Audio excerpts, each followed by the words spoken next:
Breaking news, Malaysia disangsi oleh FIFA. Apa benda ni weh? Kali ini bukan rumours guys, abang pun gila terkejut weh. Menurut berita terkini, FIFA telah sangsi FAM atas kesalahan pemalsuan dokumen 7 orang pemain kebangsaan. Pemalsuan dokumen, ini kesalahan yang berat.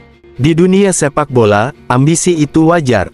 Setiap negara ingin timnasnya berlaga di Piala Dunia. Tapi cara mencapainya, itu yang membedakan antara negara yang serius membangun fondasi, dan negara yang hanya mengejar kemenangan instan. Dan pekan ini, dunia sepak bola Asia Tenggara dikejutkan oleh keputusan yang jarang terjadi. FIFA, badan tertinggi sepak bola dunia, resmi menjatuhkan sanksi terberat dalam sejarah kawasan ini.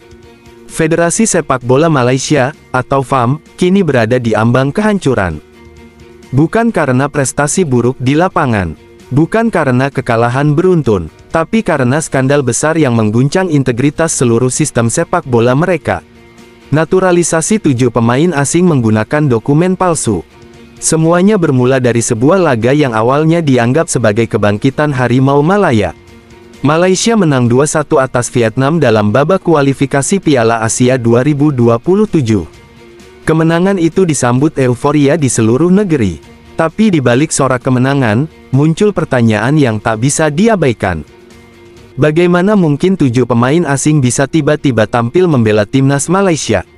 Bagaimana proses naturalisasi mereka bisa secepat itu? Dan yang paling mencurigakan, mengapa dokumen kewarganegaraan mereka terlihat terlalu sempurna? Laporan awal mulai beredar di media sosial. Lalu, masuk ke meja FIFA. Badan sepak bola dunia itu tidak main-main. Mereka langsung membuka investigasi mendalam. Tim investigasi independen dikerahkan. Dokumen dicek ulang. Wawancara dilakukan dengan pihak terkait. Dan hasilnya, mengejutkan. FIFA menemukan bukti kuat bahwa dokumen kewarganegaraan ke-7 pemain tersebut direkayasa. Ada tanda tangan palsu. Ada stempel yang tidak sesuai prosedur. Ada data administrasi yang dipalsukan agar memenuhi syarat naturalisasi FIFA. Ini bukan sekadar kesalahan administratif. Ini adalah upaya sistematis untuk menipu sistem sepak bola internasional. Dan FIFA, yang sedang gencar memberantas kecurangan di seluruh dunia, tidak bisa membiarkannya. Pada Jumat malam, waktu Zurich, keputusan resmi diumumkan. FAM dijatuhi sanksi berat. Pertama, denda finansial besar, diperkirakan mencapai jutaan dolar Amerika, atau setara puluhan miliar rupiah. Kedua, larangan total berpartisipasi dalam kegiatan sepak bola internasional selama 12 bulan.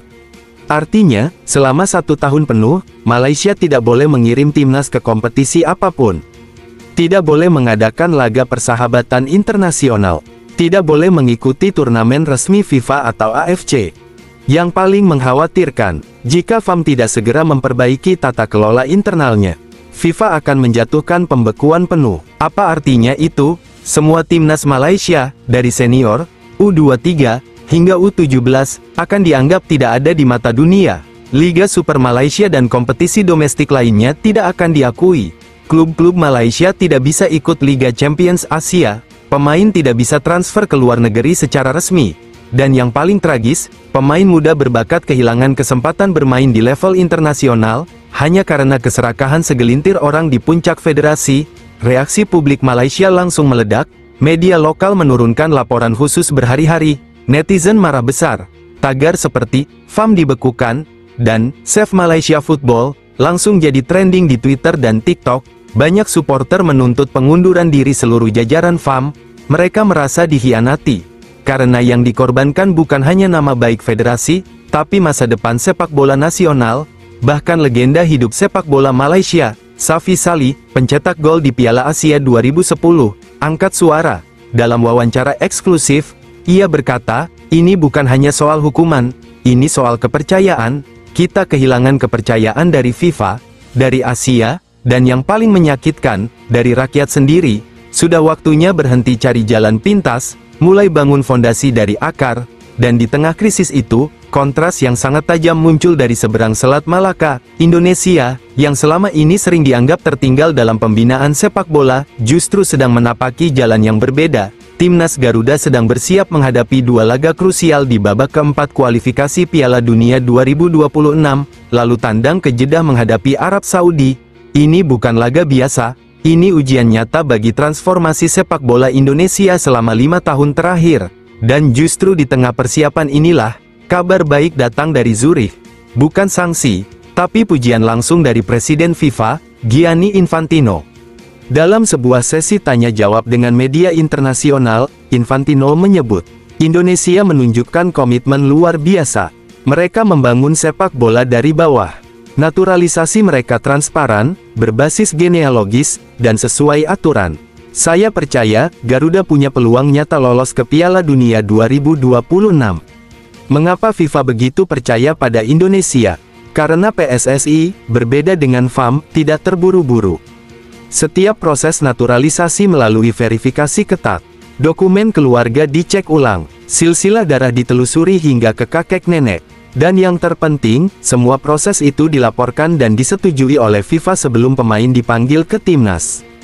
Lihat saja contohnya, Miliano Jonathan, pemain muda keturunan Indonesia Belanda, baru dipanggil setelah FIFA mengonfirmasi ikatan darahnya melalui kakeknya.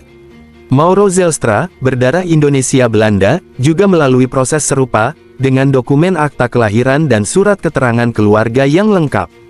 Tidak ada rekayasa, tidak ada dokumen palsu, semuanya transparan, legal, dan sesuai regulasi. Hasilnya, selain dipercaya FIFA, timnas Indonesia juga semakin solid. Kombinasi pemain lokal dan naturalisasi menciptakan keseimbangan taktik yang sulit ditembus lawan. Di bawah asuhan Patrick Kluivert, Garuda kini bermain dengan disiplin, kecepatan, dan mental juara. Dan yang tak kalah penting, dukungan supporter Indonesia tumbuh pesat. Ribuan WNI di Arab Saudi sudah bersiap menyambut laga melawan Arab Saudi di King Abdullah Sport City. Mereka akan membawa bendera, menyanyikan yel-yel, dan memberi semangat hingga menit terakhir. Ini bukan sekadar pertandingan, ini simbol perjalanan panjang, dari negara yang dulu sering jadi bahan ejekan. Menjadi kekuatan baru yang dihormati di Asia. Sementara Malaysia terpuruk dalam skandal yang mereka ciptakan sendiri. Indonesia justru melangkah maju, dengan kepala tegak dan fondasi yang kokoh. Skandal FAM adalah cermin bagi seluruh Asia Tenggara. Ia mengingatkan kita semua, jalan pintas mungkin terasa cepat, tapi akibatnya bisa menghancurkan generasi. Sedangkan jalan yang dibangun dengan sabar, jujur, dan konsisten, meski lambat, akan membawa kita ke tempat yang jauh lebih tinggi. Kini, semua mata tertuju pada Garuda. Bukan hanya untuk menang melawan Arab Saudi, tapi untuk membuktikan bahwa transformasi sepak bola Indonesia bukan sekadar mimpi, tapi kenyataan yang sedang terwujud. Pertanyaannya sekarang bukan lagi, bisakah Indonesia lolos ke Piala Dunia? Tapi, apakah kita, sebagai bangsa, siap terus mendukung perjalanan ini? Dengan semangat yang tak pernah padam, dengan keyakinan yang tak goyah, dan dengan harapan yang terus menyala. Karena Garuda sedang mengepakkan sayapnya. Dan kali ini, ia terbang bukan hanya untuk Indonesia, tapi untuk seluruh Asia Tenggara yang ingin percaya bahwa jujur itu menang, bahwa sabar itu berbuah, dan bahwa mimpi besar bisa terwujud, asal kita mau membangunnya dengan benar.